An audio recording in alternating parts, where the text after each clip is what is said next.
I twist my ankle, and I had a teammate, David Greenwood. He says, you twist your ankle, young fella. Come over and sit with me. This is you need to. I said, no, man.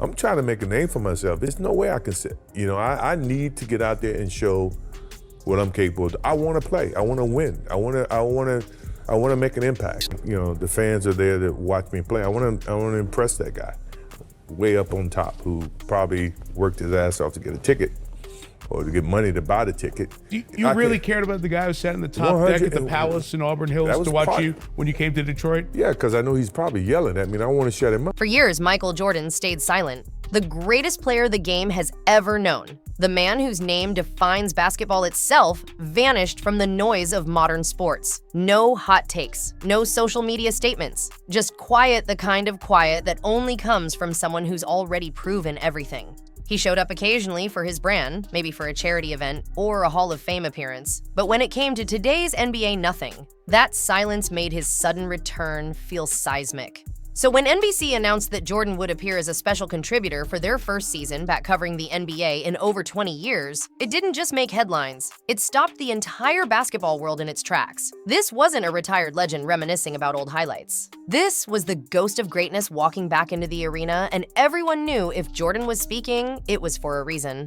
When he finally sat down for the interview, his tone was calm, controlled, the same composure he carried when facing the Pistons or the Jazz in the finals. But underneath that calm, there was something sharper. Every word carried weight. At first, he spoke about legacy, about competitions, about the joy of playing the game the right way. Standard topics, right? But then the air changed. Reporters leaned in. Social media lit up. What started as nostalgia began to feel like a message, a reminder from a man who once defined what it meant to show up. And as the conversation turned toward today's NBA and its culture of rest, Jordan's eyes hardened. His voice tightened. Nobody expected his next words to sound like a challenge. It happened in a moment, one simple sentence that sliced through every excuse in modern basketball. Jordan leaned back, looked straight into the camera, and said calmly, "If you're physically able to play, you play. No emotion, no drama, just truth." And that truth hit harder than any dunk. He didn't need to raise his voice or point fingers. The power came from who was saying it. This was Michael Jordan, the man who played through food poisoning, broken fingers, and bruises that would have sidelined anyone else. When he says load management shouldn't even exist, it's not an opinion, it's a verdict. The studio went still. Analysts froze mid-note. For a moment, it felt like the air had been sucked out of the room. Then, as clips hit social media, the storm began. Fans flooded timelines, posting side-by-side stats, old game footage, quotes from Jordan's career moments where he limped onto the court and still dropped 40. Within hours, load management was trending worldwide. Jordan never said LeBron's name. He didn't have to. Everyone knew who he was talking about, the modern face of basketball, the self-proclaimed king who has sat out more games for rest than any other superstar of his era. It was an unspoken challenge, one that cut to the core of what today's NBA had become: players protecting brands instead of pride comfort over competition. In that single moment, Jordan reminded everyone that greatness isn't just about skill, it's about showing up. And the reason his words echoed louder than any highlight reel was simple: they exposed a truth the league didn't want to face. And once you compare their careers, the difference becomes impossible to ignore. When the dust settled, fans started pulling out the numbers, and that's when the silence turned into shock. Over his career, Michael Jordan suited up for 93% of his possible games. That includes 2 seasons wrecked by major injuries. 9 times 9 entire seasons he played all 82 games. No nights off, no maintenance days, no excuses. He treated every game like a promise to the people who came to see him. LeBron James, meanwhile, sits at around 88%. A solid number by modern standards, sure, but the difference isn't just mathematical, it's philosophical. Jordan missed games only when his body physically couldn't go. LeBron misses games because he chooses not to. In 23 years, he's completed 1 full season once. That gap isn't about endurance, it's about mentality. Jordan's generation believed in hunger, the relentless drive to prove something every night, no matter who was watching.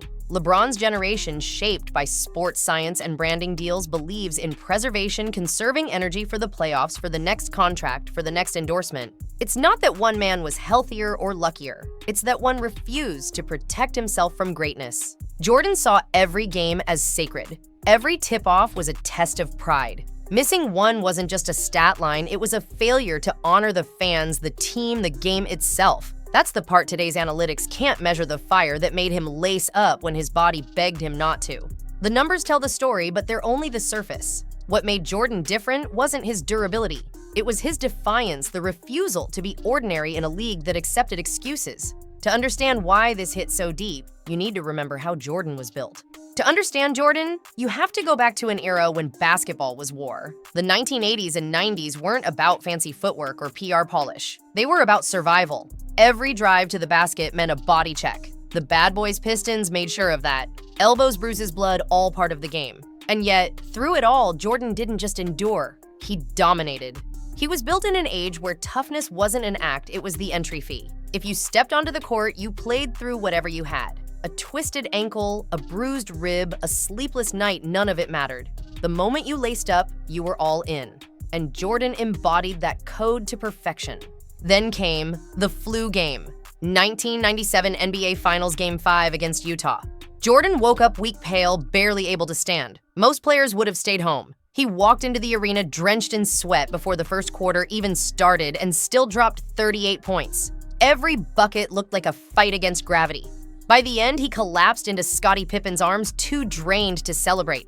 That wasn't just a performance, it was a declaration. Greatness demands pain. And that fire didn't die with him. Kobe Bryant carried it forward, the next disciple of obsession. He once played on a torn Achilles, hit 2 free throws, and walked off the court. Why? Because in his mind, quitting wasn't an option. Both men lived by the same code fans come first excuses, come last. Back then, players played for love, not clicks, not contracts, not personal brands. They played because the game was sacred. But somewhere between Kobe's last game and LeBron's rise, everything changed. The year 2016 was more than just another NBA season. It was a turning point, a silent revolution. One by one, the old guards stepped away. Kobe Bryant walked off the court after dropping 60 in his final game, the perfect farewell to an era built on grit and obsession. Tim Duncan quietly retired the same year, the embodiment of humility and consistency. Kevin Garnett, the emotional heartbeat of 2000s basketball, followed soon after. 3 legends gone, and with them, the last living link to the Jordan Code. What came next was something different. LeBron James stood alone as the face of a new NBA, the global icon, the entrepreneur, the brand. He wasn't just a player anymore, he was a corporation. And through that lens, the sport began to change. Loyalty faded. The idea of sticking with one franchise to build something meaningful became old-fashioned. Instead, the super team era was born stars joining forces not for rivalry, but for strategy. Competition turned into calculation. With that came something even bigger, the normalization of rest. Load management wasn't shameful anymore. It was smart. It was modern. Players didn't chase 82 games. They chased longevity. The message shifted from play through pain to preserve the investment. And through it all, Jordan stayed silent. He watched the empire he once built transform into something almost unrecognizable, a business more than a battle. Maybe he thought the game would correct itself. Maybe he believed the fire would come back on its own. But it didn't. For nearly a decade, the new order ruled unchecked players, sitting fans, adapting the culture softening. And just when everyone thought the old voice would never return, the silence broke. Until now, when he decided to speak. Somewhere between the luxury endorsements and the private jets, the game forgot the people who made it all possible, the fans. The single mom who saved 3 months of grocery money just to buy one ticket for her son's birthday. The construction worker who finishes a double shift, drives 2 hours, and climbs to the nosebleed seats just to see his hero play once in his life. Those are the people Jordan never forgot. He used to talk about them often, the guy way up in the cheap seats, the one who worked overtime just to afford that ticket. To Jordan, those fans weren't background noise. They were the reason to play. He said he wanted to impress that guy to make sure the person who spent their hard-earned money walked away believing they'd seen something worth every cent. It wasn't about fame or stats. It was about respect. Today, that respect feels like a relic. In the modern NBA, stars sit out perfectly healthy games under the banner of load management. No injury, no emergency, just rest. 30 minutes before tip-off, the arena announcer reads the same disheartening line, "Out tonight for rest." And just like that, hundreds of fans who've been counting down for months are left staring at an empty spot on the bench. It's not just disappointment, it's betrayal. Because when athletes start treating the game like an obligation instead of a privilege, they break an unspoken promise. Jordan understood that showing up wasn't only about competition, it was about gratitude. The fans gave him everything: their time, their money, their belief, and he gave them everything back. That's the part of greatness no stat can measure respect. At a first glance, both men sit atop the same mountain: global icons, billion-dollar brands, generational talents. But the higher you climb, the clearer the difference becomes. Jordan's legacy was built on duty, the relentless commitment to show up, compete, and deliver. Every game was a contract of trust between him and the fans. His philosophy was simple: I want to impress that guy way up top. The man in the nosebleeds mattered as much as the man courtside. That mindset defined him and defined an era. LeBron's legacy, though, was shaped by a different world, one driven by cameras, endorsements, and image management. When he said it's just basketball after a finals loss, the quote told the story. To him, the game exists within a larger empire, a stepping stone to business ventures, social platforms, and Hollywood deals. There's nothing wrong with success, but somewhere in that evolution, something sacred got lost. Jordan saw basketball as service, a responsibility to the sport and to the people who loved it. LeBron sees basketball as a vehicle, a means to something beyond it. Jordan's nights were measured in sweat and sacrifice. LeBron's in efficiency and preservation. One fought to prove he still could. The other rests to make sure he still can. And maybe that's the true divide between greatness and comfort, the difference between playing because you must and playing because you choose to. Jordan chased immortality through exhaustion. LeBron protects longevity through calculation. Both are brilliant. Both changed the game, but only one left a legacy that feels eternal, the kind that makes fans believe again in what effort really means. And that's the line dividing the soul of basketball today. Jordan's message wasn't really for LeBron. It was for the ones watching from the sidelines, the next wave waiting to define what comes next. Players like Victor Wembanyama, barely 21, standing at the edge of superstardom. Or Cooper Flagg, the teenager already being called the future of American basketball. These young stars are standing at a crossroads. One path leads back to the fire that built the league, and the other toward the comfort that's slowly hollowing it out. When Jordan spoke, the older players might have brushed it off. But the younger ones were listening. To them, he wasn't criticizing, he was challenging. Every word was a test. Will you play because you love the game, or because it pays? Will you show up for the people who believe in you, or just protect your brand? Those questions don't show up on stat sheets, but they define what kind of legacy a player leaves behind. For the first time in years, there's a spark of uncertainty in the next generation. Will Wembanyama become the kind of player who plays through pain, who values presence over preservation? Or will he follow the formula: manage minutes, rest off and keep the career long, but the legacy thin? Jordan's interviews were more than nostalgia. They were a signal fire, a warning that greatness isn't inherited, it's earned. The message was clear. Don't let comfort kill competition. The young stars now hold the power to decide what basketball means in the next decade. Will they restore the old standard or double down on self-preservation? Because what they decide will define the 2030s of basketball. When the interview ended, the echo of Jordan's words lingered far longer than the broadcast itself. He hadn't delivered a speech or called anyone out by name. He had simply reminded everyone what greatness actually means.